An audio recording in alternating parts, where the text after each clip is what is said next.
In this guide, I'm going to show you how to use two WhatsApp accounts on one phone. Before we get into this guide, make sure to like the video and subscribe to the channel with all notifications on. It really does help with the channel and it lets us know that you want more content like this.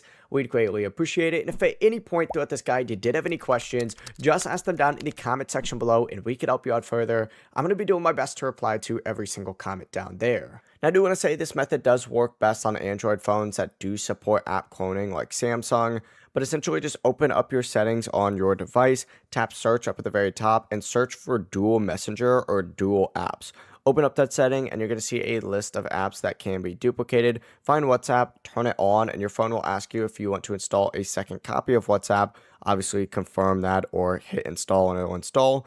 And you may see the option to use a separate contacts list. You can also turn that on if you only want certain contacts available for the second account, or just leave it off to use your normal contacts. But then open up that second WhatsApp app once it's installed, and of course set it up with your second phone number. After you verify that number, you'll be able to use two separate WhatsApp accounts on the same phone. It really is that simple.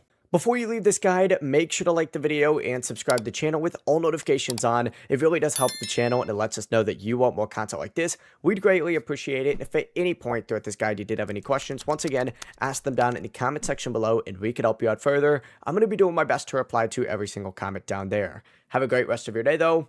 Peace.